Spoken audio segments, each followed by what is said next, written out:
All right, cool. So it's gonna talk about using environment variables. Um, I think the main use case for this will be so on your front end, you'll want to talk to your Django API, but you won't know the IP address. So when you're running this locally, um, you can use localhost or whatever else depending on what you're doing. And then when you deploy it, you need to use the IP address of the EC2 instance to talk to that. But you won't know that until you deploy it. So that's something that's configuration. That's something that will differ depending on the environment that you're running it in. So how do you deal with that, or how do you deal with that kind of systematically? Well, I'm starting with the example app from today, and I'm going to make a small tweak here. So if I run this npm dev,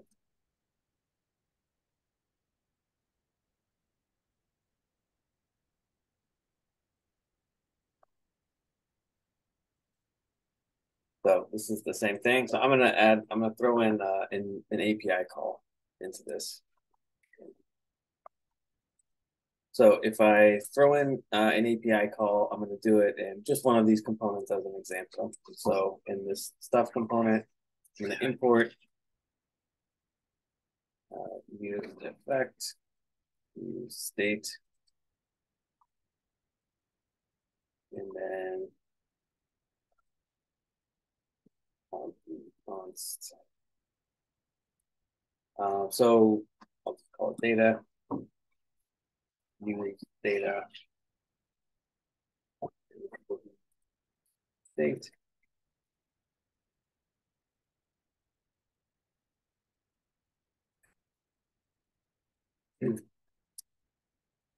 And then so I'm gonna use two URLs. I'll have one be like the development environment URL, and then one be the production. It doesn't really matter what it is, but do some placeholder.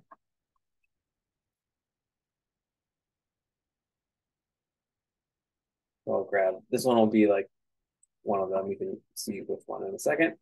But so what I'm gonna do now is use effect. So I can actually fetch that data.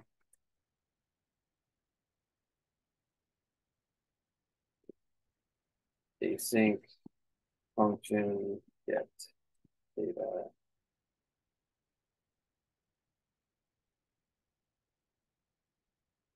Why everything is wrong. Oh yeah.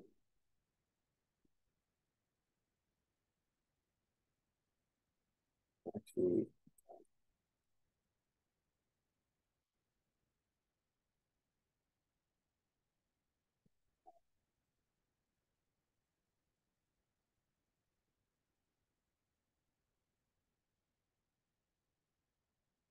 and I'm gonna throw this in here hard coded for now.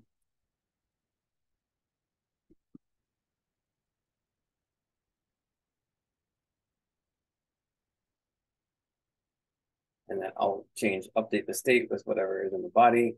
So use data.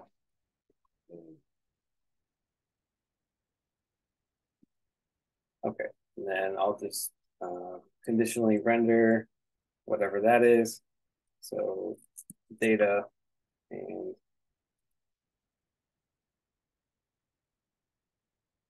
I'm not going to bother making this look good. Um, stringify data. And we got to make sure to call get data. And then what should I put here in the dependency array, if anything?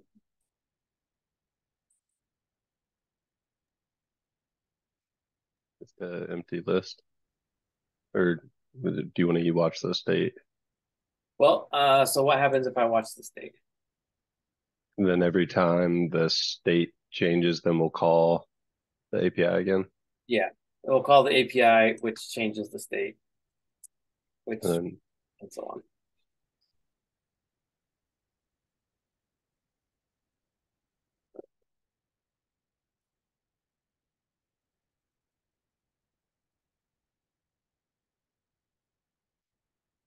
Why that's high, but that's fine. Okay. So let's see if this runs. There we go. Actually, I'm gonna limit this to /1. Okay. So that works. Okay. So now what we want to do is I want to have, I don't want to hard code this because depending on if I'm running this locally, I want one thing, and if I'm running it in production, I want something else. So you can actually, the documentation for this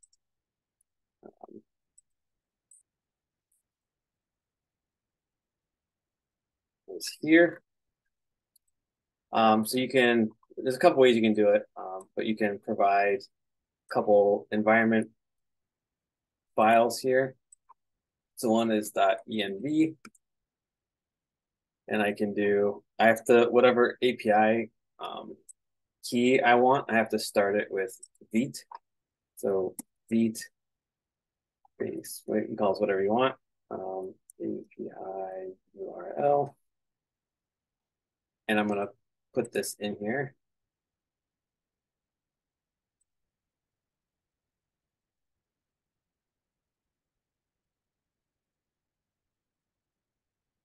Okay, and then I'm going to use that here.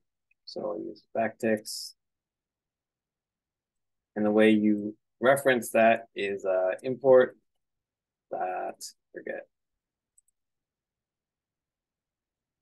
import dot meta dot end dot whatever. So import dot meta dot end dot whatever.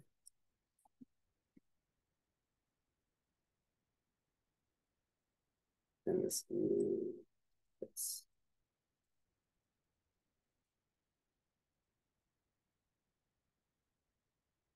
all right. So this is restarting. So we'll see if this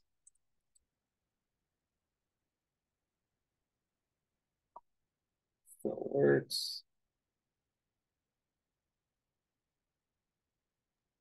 Was it a dot meta first? That would make sense, I think.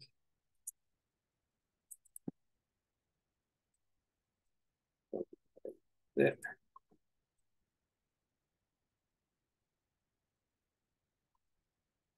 Okay, so now it's picking this up from the environment variable.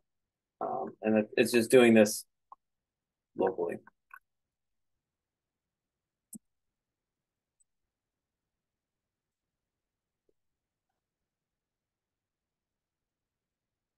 Okay. So this is working now. And then when I deploy it, for, but let's say, you know, when I run it locally, I want to use this. And when I run it in production, I want to use a different URL. So you can create another, there's a couple ways to do this, but one is to create a different .env file. So .prod.env. Is it .env.prod? Let me check.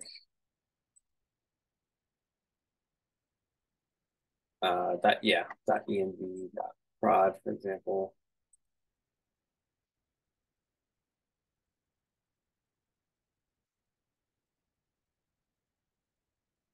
And here, I'm just gonna, you know, use something different. It's just representative. So instead of users, we'll do posts.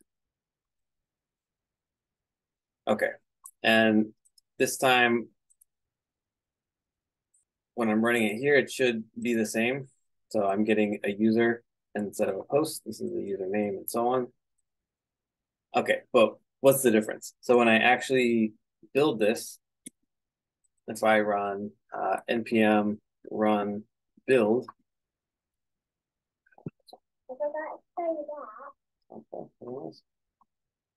sorry. And yeah, so I run npm run build. It's going to use what's in this env.prod by default. So this, whatever's in here will override this more general env folder. And now I can see what that is if I throw it in a container. So I create a Docker file.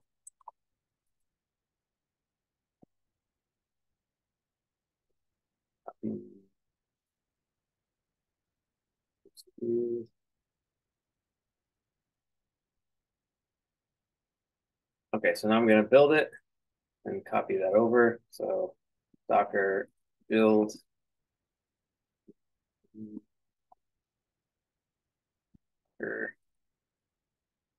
build dash t test app dot, and then I'll run it. Docker run dash p 80 and test app. Okay, so now if I go to just localhost,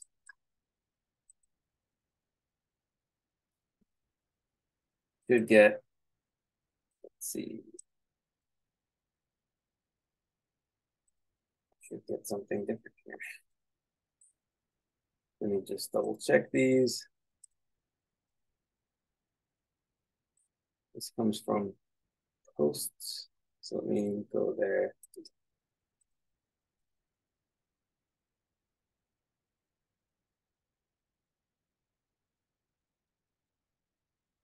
This is what we should be getting.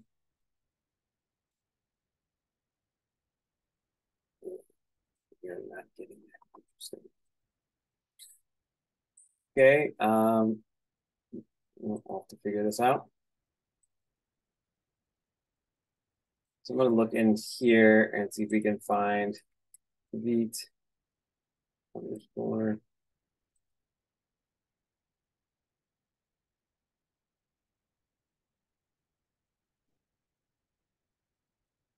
So here's where this is actually getting created here. So it's using users.1.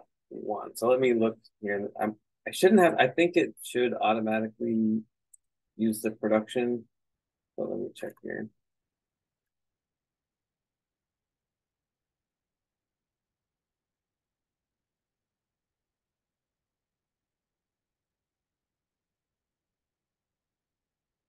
So it says,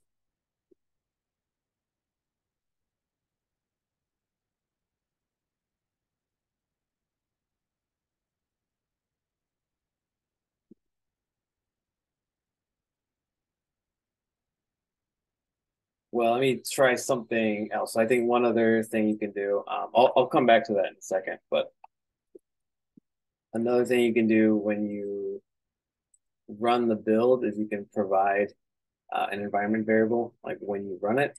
So I'm going to do that here. This time I'm going to build it. So if I look at the build file, it uses users, but I want it to have posts. So I'm going to try to build this one more time, but I'm going to provide it this variable when I run it. So npm run build.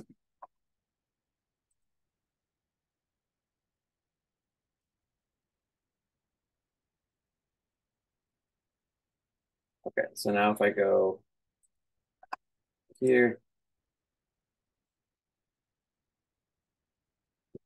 I have posts instead of users. So when I explicitly supply the environment variable, it should override anything else, but this should also, so let me go ahead and build it just so we can see that.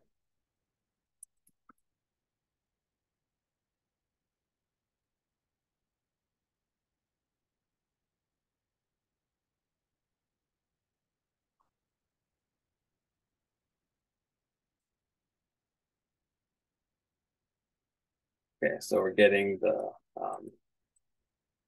post, and then here on localhost is the user.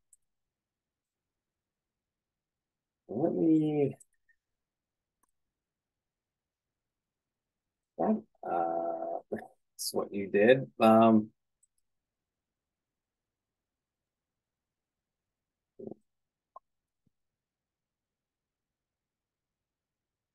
Hmm.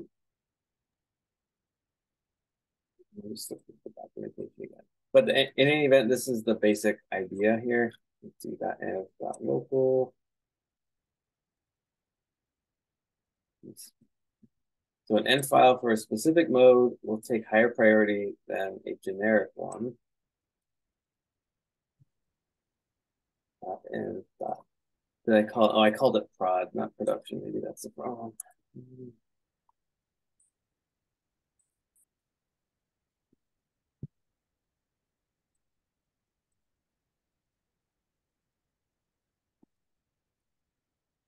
We'll see if it uses the posts value here.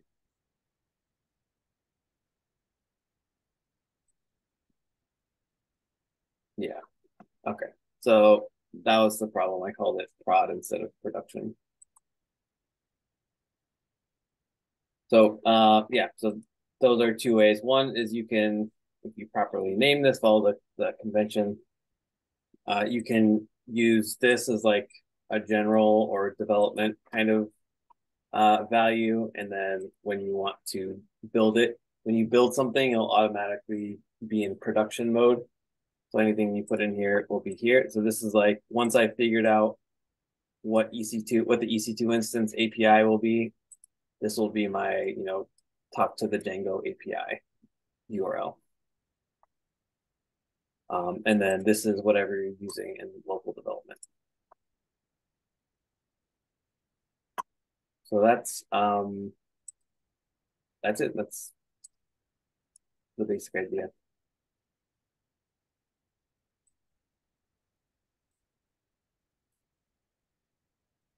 Any questions?